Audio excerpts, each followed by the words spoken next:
afternoon this Thursday, April 6th. Grain markets will be closed for Easter on Good Friday through Easter Sunday. They'll reopen again Sunday night. Today's video will be, in essence, the weekend hedger, but I will put an email out Sunday afternoon in regards to the indications for the grain trade for Sunday night, whether they're higher or lower, depending on what the weather outlook is.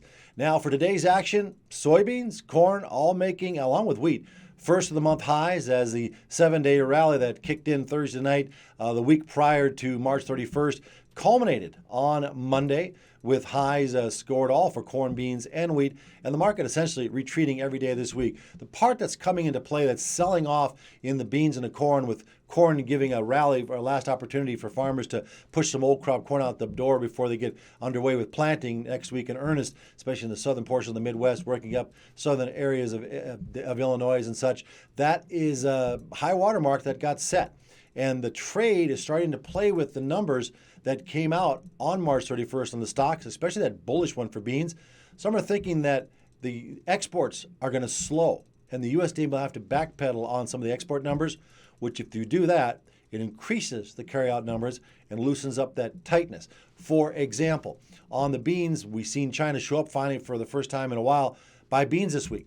But it was only what many believe a one-shot deal where they're doing a swap out of the beans out of Argentina that they had pre-purchased earlier, putting them back to the crushers because they don't like the oil content in them. They're much higher than U.S. beans, and if they're buying for their reserves, they don't store well. And so they'd rather take U.S. beans on that. Now with the recent coming to light, the president of Taiwan visiting with our head of the House representatives, there is concern that China has some retaliation at play, and that is they may disappear for the time being now on corn and beans, and we'll look to the south with the Brazilian corn crop later on coming into harvest. There is thoughts that we're going to see our carryout numbers increase by virtue of exports being lowered. So we'll see April 11th, we get our first look at some of these game plays, and that's why corn and beans took a big drop here this week. And now in regards to Kansas City wheat, which had seen a big jump here early in the session. We were 17 cents higher on the day. I believe we tagged like 877, but again, we could never close over 877. Every trip we ever took above that level and would challenge $9, and we turned south. Why? Well, the 6 to 10 day forecast came out at 11 o'clock, and it's got 1 to 2+ inches of rain for Kansas and the Texas and Oklahoma Panhandle coming up on April 16th. Well, in 3 days, if that's not there on Sunday night, you can give that up. But if that rain does show up, that will help stabilize current losses in the wheat market for yields and at least stabilize them at probably 6 to 7 bushel losses of trend line and maybe improve it in some areas. So we'll see. So let's walk through the charts here today for what's been happening, and then we'll sum things up at the end. April cattle, explosive today as overnight cash trade in the north in Nebraska traded at 177. The south picked up 170. And I printed this chart off at 1 o'clock. And 5 minutes later, they did push the April cattle to 71.40 yet. But look at this volatility picking up as we're going through the bumpers now. And we did push through early this week, holding the breakout as we showed in yesterday's newsletter. And the market turned up, helping lead to what we call now acceleration of trend as the April cattle will price in the April high.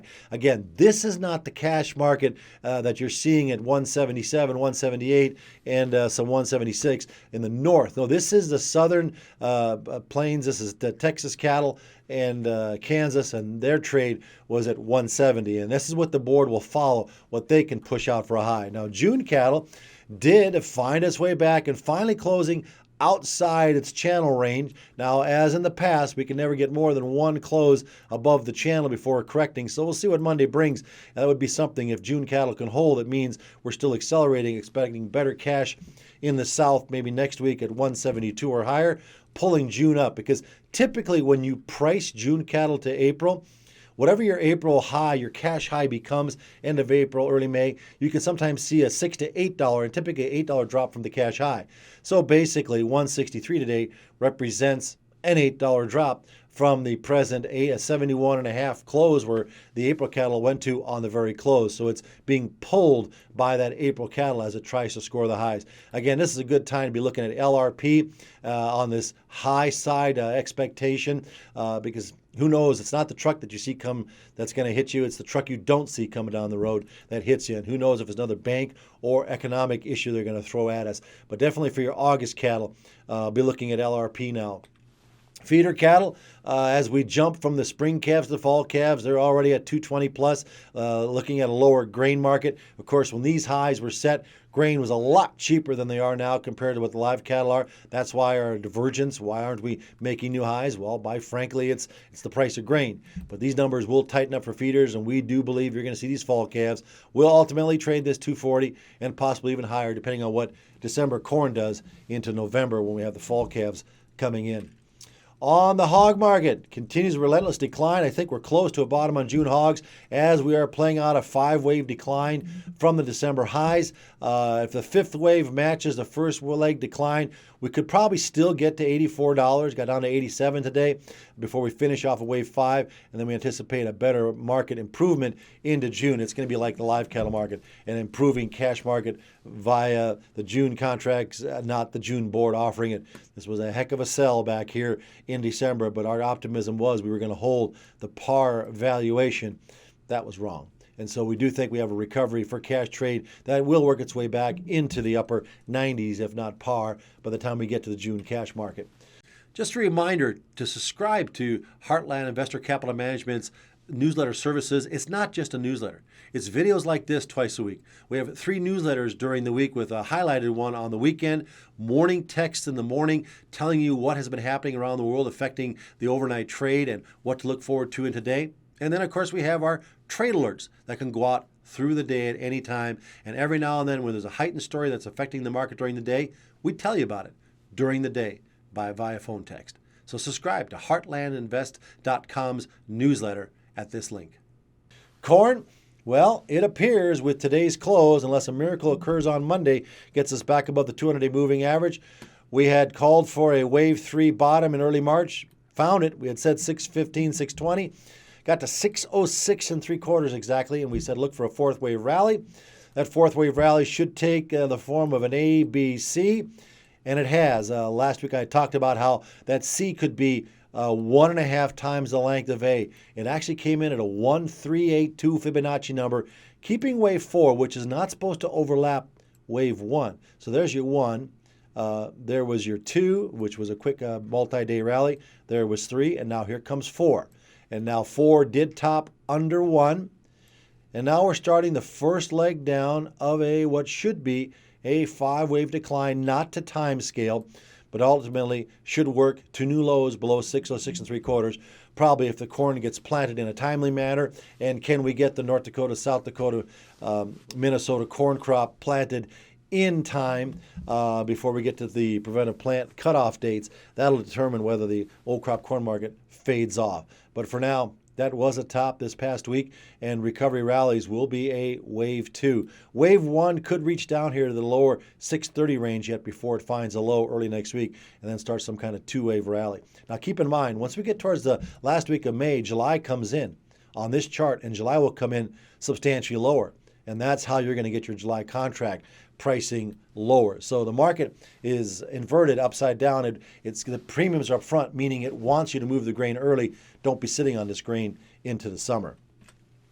December corn on the retreat, 92 million acres in place, should likely get us retesting the 650 range here, 78% retracement. I have this pocket of support the market's going to try to work from.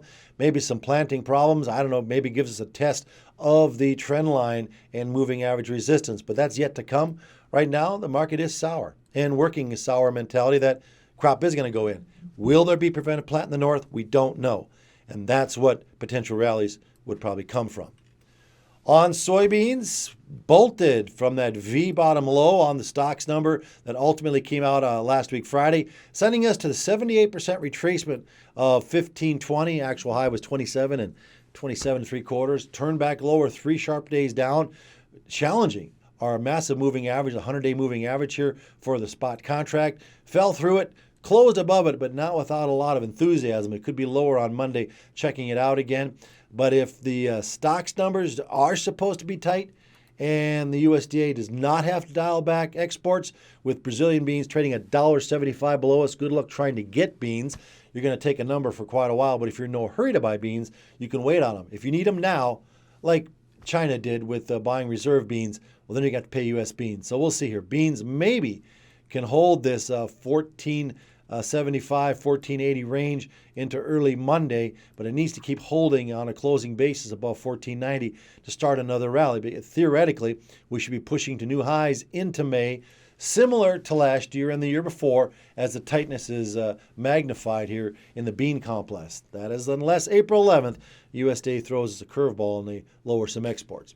New crop beans, well, top of wave 1 here occurred early in the week. We are working out a wave 2. This could take the form of an ABC, but ultimately weather scares on less than 87.5 million acres could probably get us a retest opportunity to sell some beans at higher levels. But trendline resistance obviously is building as this thing declines. So now we're setting up resistance.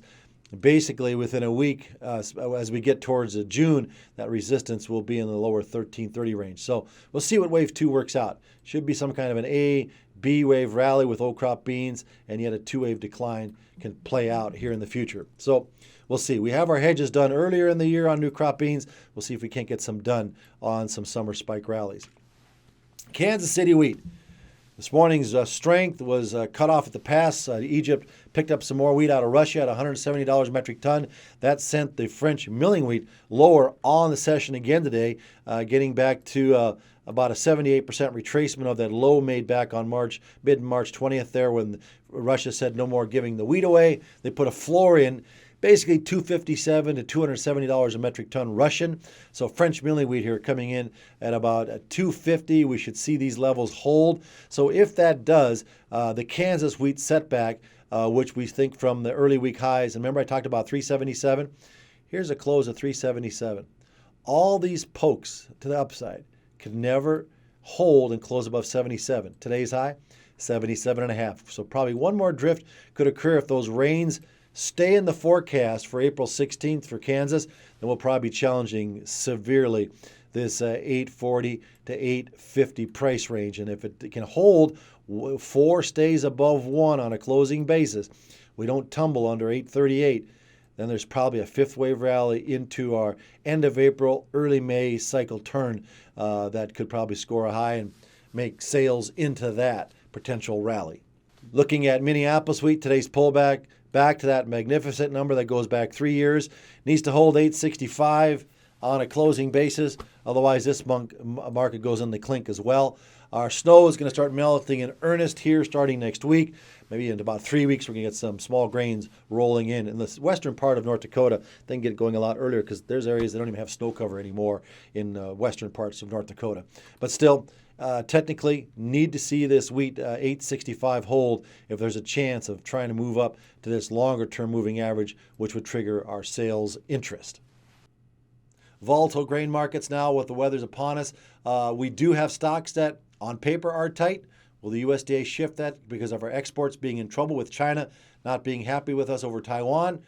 That's yet to be seen. But we do know your spring highs now have been pretty much scored for corn. Beans, we don't know that. Wheat, we're still in that trending of the hard wheat prices that can trend to the upside, whereas soft red winter wheat doesn't stand a chance alongside of the world wheat valuation. So we will update you Sunday night with an email of what the indications are and the possible start of the week, what the trend might be.